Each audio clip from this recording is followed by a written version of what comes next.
Kitab Kidung Agung. Ini adalah kitab yang terkenal dalam Alkitab namun tidak begitu dipahami dengan baik. Kitab ini berisi 8 pasal puisi cinta.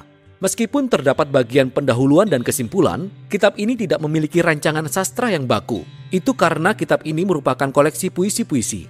Puisi-puisi ini tidak dimaksudkan untuk dibedah atau dipisah-pisahkan, melainkan untuk dibaca sebagai satu keseluruhan yang mengalir dan dinikmati saja. Baris pertama kitab ini mengatakan bahwa ini adalah Kidung Agung, yang merupakan ungkapan Ibrani seperti Yang Maha Kudus atau Raja segala Raja. Ini adalah cara Ibrani untuk mengatakan hal yang terbesar. Jadi ini adalah nyanyian terhebat dari semua lagu.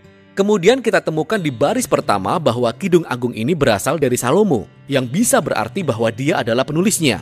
Nama Salomo memang mengawali kitab ini, tapi saat kita membaca puisi-puisi ini, kita akan menemukan bahwa suara utamanya adalah suara wanita yang disebut kekasih.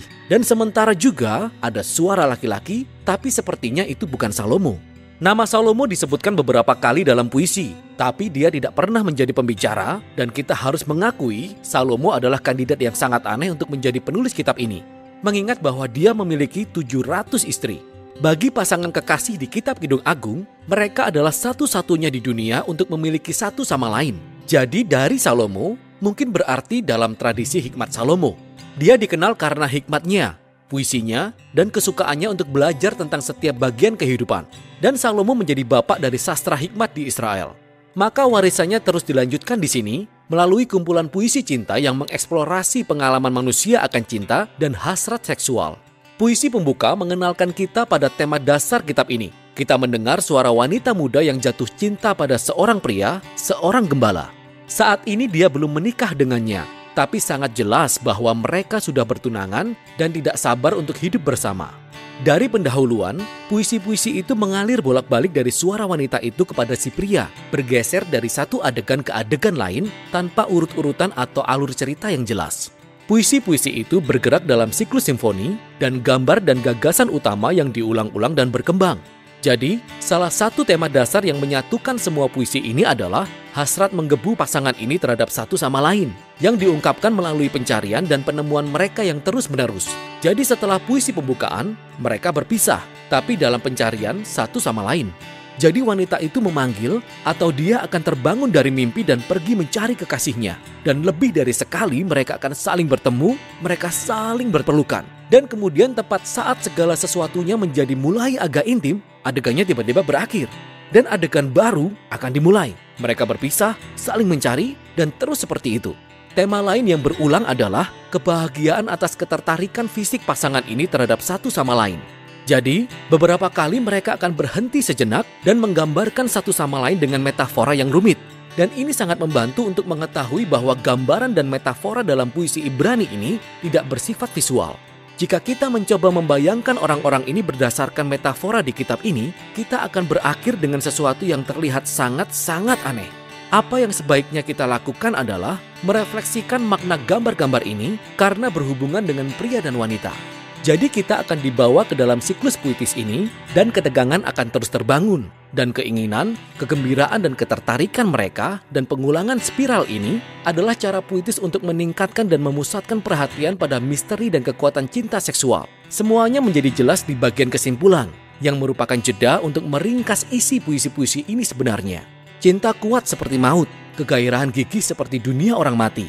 Nyalanya adalah nyala api seperti nyala api Tuhan. Air yang banyak tak dapat memadamkan cinta. Sungai-sungai tak dapat menghanyutkannya. Sekalipun orang memberi segala harta benda rumahnya untuk cinta, namun ia pasti akan dihina. Puisi ini menyoroti kekuatan dan intensitas cinta, keindahan cinta dan juga bahayanya. Seperti api, cinta bisa menghancurkan orang jika disalahgunakan, atau memberi hidup jika dilindungi. Pada akhirnya, cinta mengungkapkan kerinduan manusia yang tak terpuaskan untuk mengenal dan dikenal sepenuhnya dan diinginkan oleh orang lain. Cinta adalah salah satu pengalaman yang paling transenden dan misterius dalam kehidupan manusia. Dan sebagai bagian dari tradisi hikmat Alkitab, kitab ini mengatakan bahwa ini adalah sebuah anugerah dari Allah. Setelah ini, ada sebuah puisi aneh tentang Salomo yang mencoba melakukan apa yang oleh puisi sebelumnya dikatakan tidak mungkin dilakukan, membeli cinta. Wanita itu menolak tawaran Salomo. Dan kemudian kitab ini diakhiri dengan pria dan wanita itu. Mereka sekali lagi berpisah dalam pencarian satu sama lain. Si pria memanggil untuk mendengar suara si wanita memintanya untuk melarikan diri bersamanya. Dan begitulah kitab ini berakhir. Benar-benar akhir yang menggantung.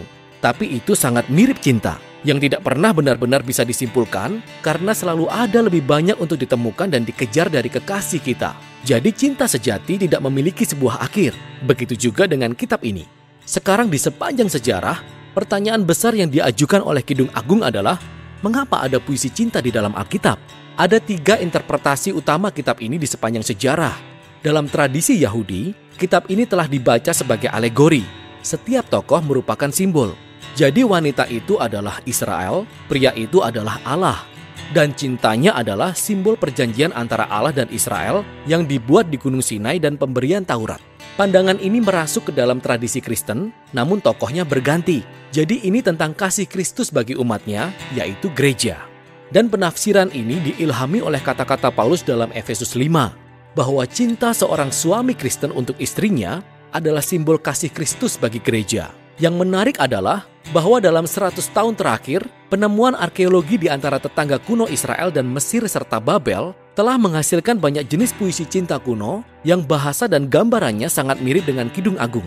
Kita melihat bahwa puisi cinta adalah bagian penting dari lingkungan budaya Israel yang telah menuntun sebagian besar ilmuwan saat ini untuk melihat Kidung Agung seperti apa yang dibawakannya. Sebuah susunan puisi cinta Israel yang merefleksikan kasih karunia ilahi.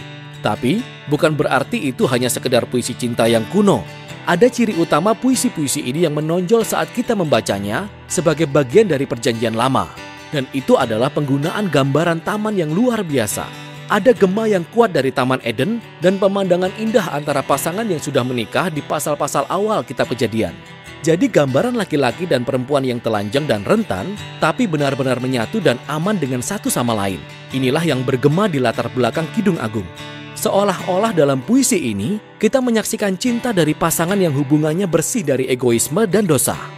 Dan pada akhirnya, Kidung Agung memunculkan harapan bahwa walaupun hubungan kita sendiri begitu sering terdistorsi oleh keegoisan, cinta adalah pemberian yang transenden.